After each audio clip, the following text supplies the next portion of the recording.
சிறுதானியத்தில் இட்லி, தோசை, கஞ்சி, பொங்கல் இதெல்லாம் செஞ்சுருப்பீங்க. இந்த மாதிரி வித்தியாசமான ஒரு டிஷ் செய்திருக்கீங்களா? வாங்க செய்யலாம்.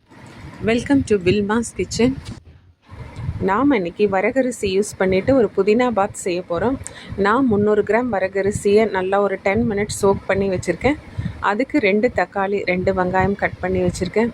இஞ்சி பூண்டு பேஸ்ட்டு, 2 பச்சை மிளகாய், தனி மிளகாய்த்தூள், மல்லித்தூள், கரம் மசாலா, கொஞ்சம் சோயா சங்க்ஸை நான் வெந்நீரில் ஊற வச்சுருக்கேன். ஒரு கட்டு புதினாவும் கொஞ்சமாக கொத்தமல்லி தழையும் சேர்த்து நம்ம ஒரு பேஸ்ட்டாக அரைச்சி வச்சுக்கலாம். இப்போது ஒரு பேனில் ஆயில் சேர்த்துக்கலாம். நம்ம எடுத்து வச்சுருக்கிற பட்டை, லவங்கம், ஏலக்காய், ஒரு பிரிஞ்சி இலை எல்லாம் சேர்த்து நம்ம வதக்கிக்கலாம். இப்போ கட் பண்ணி வச்சுருக்கிற வெங்காயத்தை சேர்த்துக்கலாம். வெங்காயம் நல்லா ஒரு 70% வதங்கட்டும். இந்த டைமில் நாம் பச்சை மிளகாவையும் சேர்த்து வதக்கலாம்.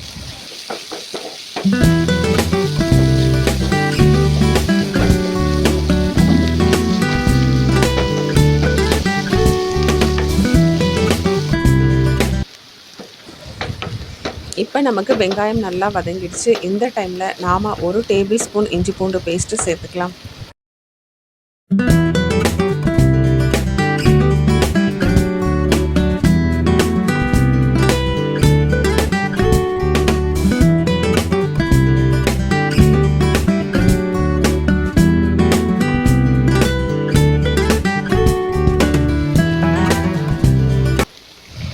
இப்போ நமக்கு இஞ்சி பூண்டு பேஸ்ட் நல்லா வதங்கியிருக்கு. இந்த டைமில் நம்ம எடுத்து வச்சுருக்கிற புதினா, கொத்தமல்லி பேஸ்ட்டை சேர்த்துட்டு ஒரு 2 மினிட்ஸ்க்கு இதையும் நம்ம நல்லா வதக்கி விடலாம்.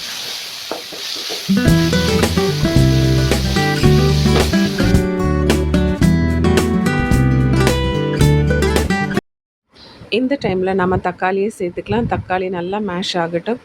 கொஞ்சமாக உப்பு சேர்த்துக்கலாம். சேர்த்து நல்லா வதக்கலாம்.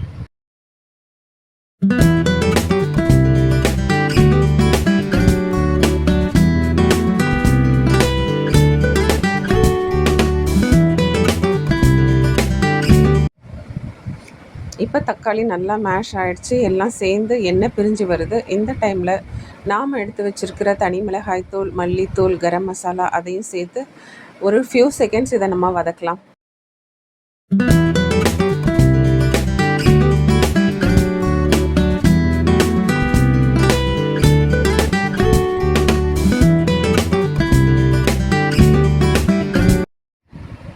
இப்போ நம்ம 1 டேபிள் ஸ்பூன் தயிரையும் சேர்த்து நல்லா வதக்கலாம்.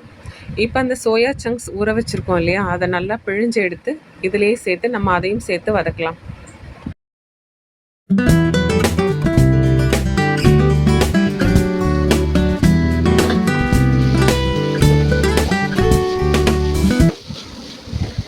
இப்போ இதை நம்ம நல்லா மிக்ஸ் பண்ணலாம். நமக்கு சோயா சங்க்ஸில் ப்ரோட்டீன், கால்சியம், அயன் இருக்குது. எஸ்பெஷலி இது விமனுக்கு ரொம்ப நல்லதுன்னு சொல்கிறாங்க. ஸோ நம்ம இதை கட்டாயமாக நம்மளுடைய ஃபுட்டில் இதை அடிக்கடி சேர்த்துக்கலாம். இப்போ அந்த ஜாரில் இருக்கிற புதினாவும் வாஷ் பண்ணி நம்ம தண்ணியை சேர்த்துக்கலாம். இது கூட எவ்வளோ தேவையான அளவு தண்ணியும் அதையும் நம்ம இப்போ சேர்த்துக்கலாம். சேர்த்துட்டு கொஞ்சமாக உப்பு சேர்த்துக்குங்க. நம்ம ஆல்ரெடி தக்காளி வதக்கும் போது உப்பு போட்டிருக்கோம். ஸோ கொஞ்சமாக உப்பு சேர்த்துக்கோங்க. இப்போ இதை ஒரு மூடி போட்டு மூடி வச்சிடலாம். ஜஸ்ட்டு தண்ணி கொதி வரும்போது நம்ம ஓப்பன் பண்ணிவிட்டு நம்ம எடுத்து வச்சுருக்கிற வரகரிசியை சேர்த்துக்கலாம். இந்த டிஷ்ஷை நம்ம எல்லா சிறுதானியத்துலேயும் செய்யலாங்க.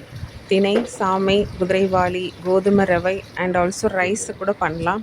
சூப்பராக இருக்கும் டேஸ்ட்டு. இப்போ நமக்கு நல்லா கொதி வந்திருக்குங்க. இந்த டைமில் நம்ம எடுத்து வச்சுருக்கிற வரகரிசியை சேர்த்துக்கலாம். சேர்த்துட்டு நல்லா மிக்ஸ் பண்ணுங்கள். ஒரு மூடி போட்டு மூடி வச்சுருங்க. மீடியம் ஃப்ளேமில் இது 7 to 10 மினிட்ஸ் வேகட்டும். இந்த டிஷ்ஷை நீங்கள் குக்கரில் செய்கிறதா இருந்தால் ஒரு விசில் வச்சுட்டு ஒரு 5 மினிட்ஸ் சிம்மில் வச்சுட்டு அதுக்கப்புறம் ஆஃப் பண்ணிங்கன்னா கரெக்டாக இருக்கும். இது வேகும்போது ஒரு 2 டைம்ஸ் ஓப்பன் பண்ணி இதை மிக்ஸ் பண்ணி விடுங்க. தண்ணி குறைவாக இருக்கிற மாதிரி நீங்கள் ஃபீல் பண்ணிங்கன்னா கொஞ்சமாக சுடு தண்ணி சேர்த்துக்கலாம். இப்போ நமக்கு புதினா பாத் சூப்பராக ரெடி ஆகிடுச்சு. பிளேட்டிங்க்கு போயிடலாங்க. வரகரிசியில் நமக்கு ஹை ஃபைபர் இருக்குது. இது ரொம்ப ஃபில்டாக இருக்கும். சீக்கிரமாக பசி எடுக்கிறத கண்ட்ரோல் பண்ணோம்.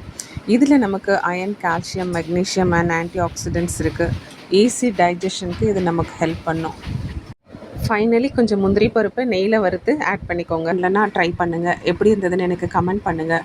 இன்னொரு சூப்பரான வீடியோவில் நம்ம மீட் பண்ணலாம். Until then it's good bye from Wilma. Thanks for வாட்சிங்.